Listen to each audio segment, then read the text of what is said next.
알파고 브라더스가 있습니다. 알파고 형제들이라고 할 수가 있어요. 알파고 마스터, 알파고 제로, 알파 제로 이렇게 형제들이 있습니다. 이제 알파고라는 건 여러분이 잘 아시잖아요. 우리 이제 알파고가 이세돌하고 5판 이제 게임을 해가지고 이제 4판 이기고 1판 지는 것, 그래 아주 유명해졌는데 그 알파고를 원래는 알파고 리라고 그래요. 알파고 리. 그 후에 이제 이 알파고 리 이세돌하고 이 알파고 리를 대변하는 이런 사람이 이제 뒀는데 이세돌이가 겨우 1판 이기고 하여튼 다른 사람들은 이기지도 못했습니다.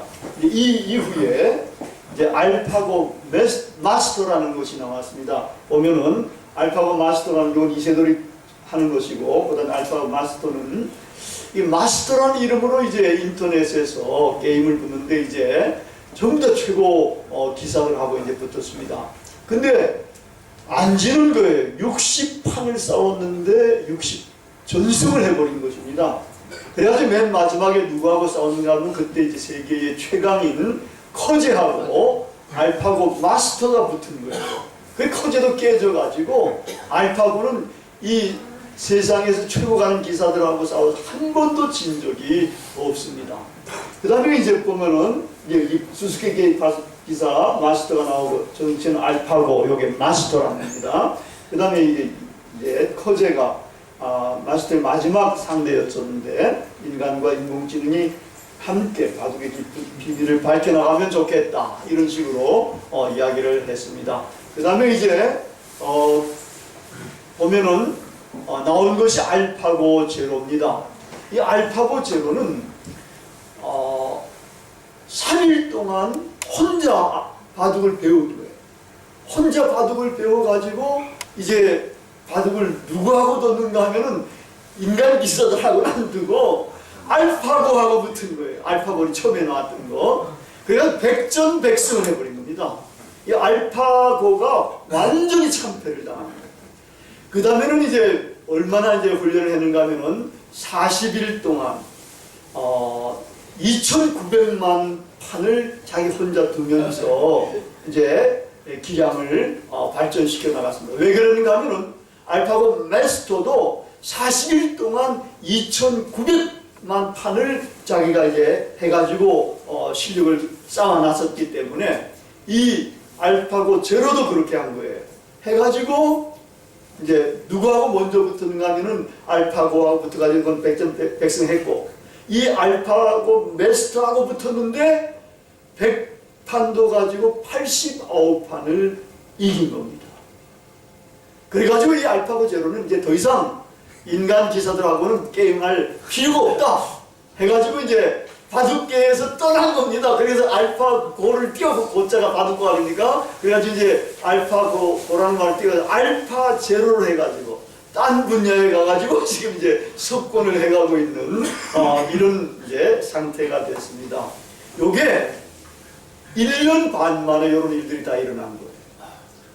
굉장히 인공지능이 지금 빨리 이렇게 발전을 해나가고 있는데 얼마 전에 죽은 호킹 이야기는 인공지능은 1년 반 만에 2배씩 증가한다고 이렇게 이제 이야기를 했습니다.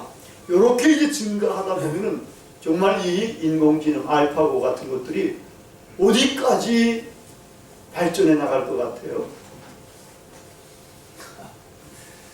신의 영역까지 접근해 갈 것 같다는 이 존재한 신의 영역까지 계속해서 끝까지 발전해 나가면은 거기까지 도달을 할 것 같다는 거예요.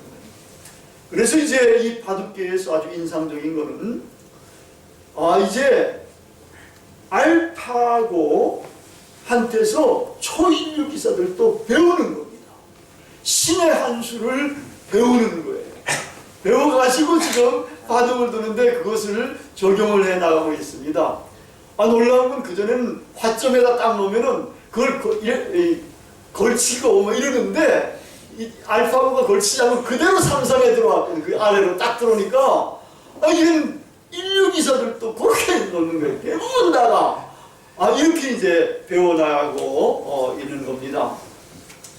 근데 이 바둑계에서 알파고와 인간과의 관계를 우리 신앙계에서 인간과 하나님과의 관계에 적용시킬 수가 있는 것 같아요.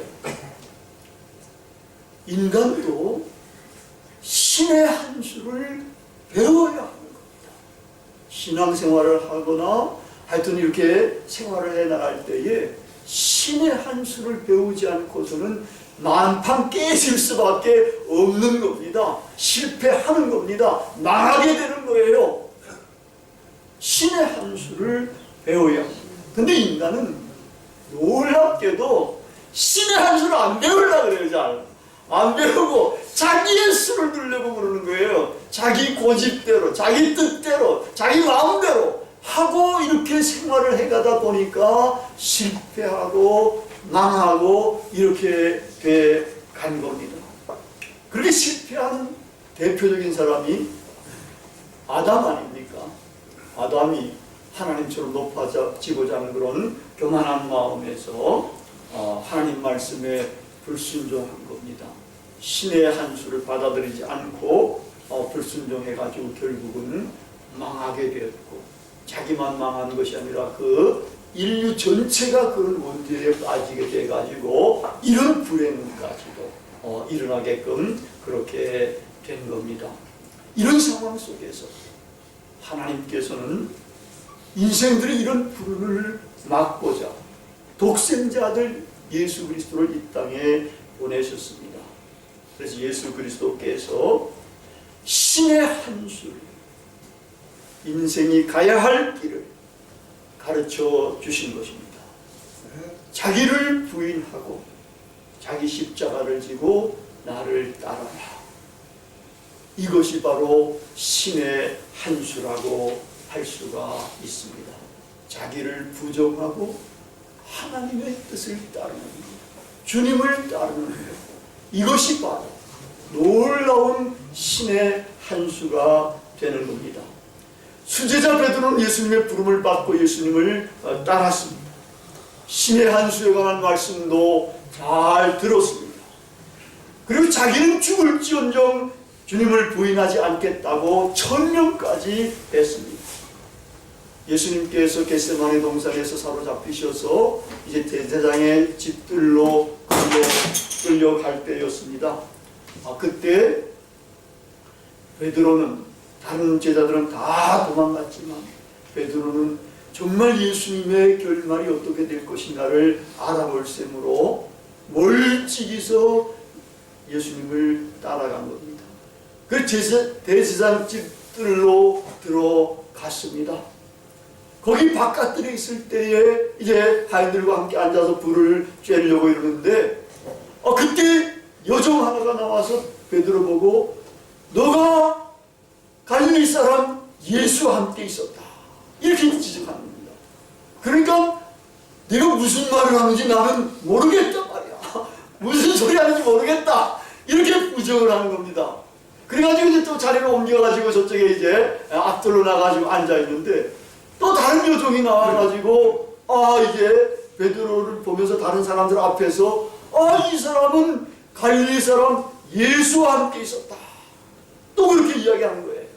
그러니까 나는 도무지 그 사람을 모른다, 이런 식으로 베드로가 이야기를 합니다. 여러 사람 앞에서. 그런데 이제 좀 있다가 이 여러 사람들이 이제 너 보니까 넌 분명히 그 도당 중에 하나다. 왜냐하면 네 사투리가 아니 말이야.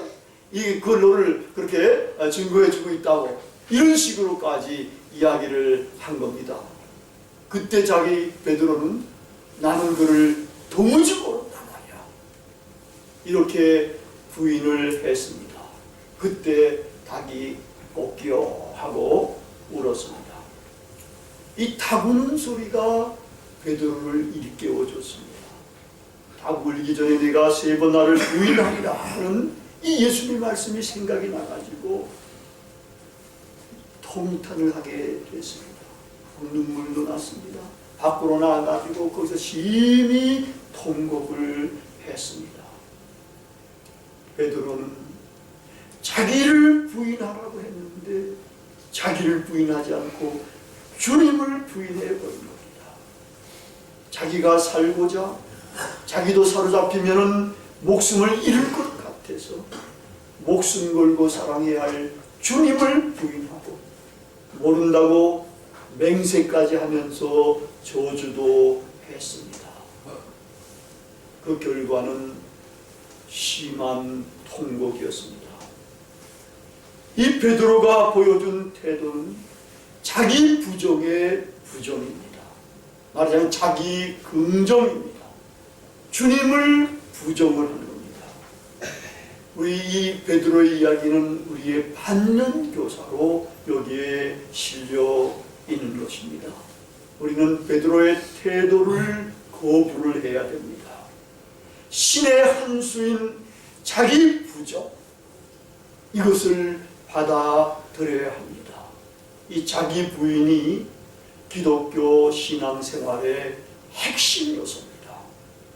이 자기 부인, 자기 부정은 하나님은 창조주시고 우리 인간은 피조물이라는 이러한 신앙의 기초를 하고 있습니다. 이 신앙에서 나온 자기 부정의 신학은 이렇습니다. 우리 몸은 우리 것이 아니다. 하나님의 것이다. 그래서 우리는 우리 자신의 주인이 될 수가 없고 하나님에 속해 있어서 하나님이 우리의 주가 되시는 것이다. 그래서 자기 자신을 이제는 부정을 하고 하나님의 뜻을 따라야만 하는 것이다. 이것이 이제 자기 부정의 기독교의 가장 중요한 신학 중에 하나가 되는 겁니다. 자기 부정은 어디서부터 먼저 일어나는가 할 때에 우리가 세상을 향해서 살던 자기 중심적으로 살던 이러한 상황에서 성삼위 하나님에게로 돌이키는 삶, 여기에 이 자기 부정의 실제가 이루어지게 되는 겁니다. 자기의 생각, 자기의 뜻, 자기의 상식, 자기의 철학, 자기의 인생관, 종교관, 신념, 이런 것들을 이제는 내려놔야 됩니다. 내려놓고 전적으로 하나님을 향해서 돌이켜서 하나님의 뜻을 따르고 하나님의 뜻을 추구하고 그분의 가르침, 그분의 교훈, 그분의 일, 이런 것들을 받아들여서 우리가 살아가야 하는 겁니다. 이러한 자기 부정이 우리의 삶 속에서 늘 일어나게 해야 합니다. 자기 자신을 쳐서 주님께 복종시켜야 합니다. 자기 자신은 날마다 죽어야 합니다. 자기를 십자가에 못 박고 내 안에 그리스도가 사시게 해야 합니다. 자기가 아담처럼 하나님보다 높아지려고 하는 이런 경향이 우리 마음속에 끊임없이 있기 때문에 이것을 쳐서 복종시켜야 하는 겁니다. 그런데 수제자 베드로처럼 우리 신앙인들 가운데서도 자기를 부인하지 않고 주님을 부인하는 사람들이 많습니다. 또 그런 경우들도 많이 있습니다. 나의 몸, 나의 마음이 내 거 아닙니까? 그러니까 내가 나의 주인이라고 생각을 하고 내 마음 내키는 대로 행동하고 생활을 합니다. 자기를 내세우고 자기가 높아지려고 합니다. 문제가 있을 때는 주여 주여 하고 간절히 기도합니다. 문제가 해결이 되면 나요 나요 하면서 자기를 이렇게 내세웁니다. 불신자들이 많은 곳에 가서 자기가 그리스도인이라고 말을 하지도 못하는 이런 상황에 빠져 있기도 합니다. 우리는 이러한 자기 긍정에서 돌이켜야 합니다. 신의 한 수, 자기 부정의 삶을 살아야 합니다. 자기를 부인해야 주님의 주권이 인정이 됩니다. 자기를 부인해야 주님이 실제로 주님이 됩니다. 자기를 부인해야 심령천국이 이루어집니다. 날마다 순간순간마다 이렇게 자기를 부인하고 자기 십자가를 지고 주님을 따르는 삶이 복된 삶이고 영생의 길이며 신의 한 수를 배워가는 길이라고 할 수가 있습니다. 제가 독일에서 목회도를 하면서 이제 들은 이야기가 있습니다. 그때 이제 한국에서 유명한 부흥 강사가 거기에 왔어. 우리 교단의 부흥 강사인데 이분이 이제 지방에서 목회를 하다가 우리 교단의 큰 교회로 픽업이 된 거예요. 그 교회에 와가지고 이제 목회를 하다 보니까 뭐 이름도 또 나게 되고 또 부흥 강사로 뭐 초청도 많이 받게 되고 그래가지고 해외까지 이렇게 나와서 이제 부흥 강사를 하고 있는 겁니다. 그러면서 이제 총회장까지도 하고 이러니까 거기서 이제 어떤 목사님이 그 부흥 강사에게 질문을 했어요. 어떻게 해서 목사님이 이렇게 훌륭하게 유명한 목사님이 될 수가 있었습니까? 그랬더니 이 양반이 하는 말이 이건 자기가 하여튼 자기 노력으로 이렇게 된 거다. 이런 식으로 이야기를 했다는 거예요. 그러니까 그 목사님이 그 질문했던 목사님이 그 이야기를 듣고서는 그분에 대한 존경의 님을 그냥 내려놨다고 이런 이야기를 들은 겁니다. 이 사람들은 자기를 주장하는 경우가 너무 많습니다. 우리는 늘 이런 자기 긍정을 깨트려보고 자기를 부리는 삶, 이런 삶을 살아야 할 것입니다. 베드로의 고백, 김석균 목사의 시를 소개하면서 설교를 맺겠습니다. 이게 가스펠송으로도 이게 되어 있는 것 같아요. 사랑하는 주님, 내게 다가와 이 밤이 다 가기 전에 내가 나를 버리리라 하실 때 왜 그리 섭섭하던지 주님과 함께 죽을지언정 배반하지 않겠다고 했던 믿음 없는 나의 헛된 맹세 주님 마음 울렸었네. 내가 그를 알지 못하노라. 나는 그를 알지 못하노라. 나는 그를 도무지 알지 못하노라. 부인하고 돌아서서 한없이 울었니. 내가 주를 잃고 방황했듯 주도 나를 잃고 슬퍼했네. 하지만 나의 눈물보다 주님의 눈물 더 뜨거웠네. 멀리서 들리는 닭 울음소리 나의 영혼 잠 깨웠네. 잊어버렸던 지난 슬픈 고백 왜 그리 부끄러운지. 이 세상 어디 숨을 곳 있나. 닭 울음소리 들릴 때마다 사랑하던 나의 주님 모습 스치고 또 스쳐가니. 다 같이 기도하시겠습니다.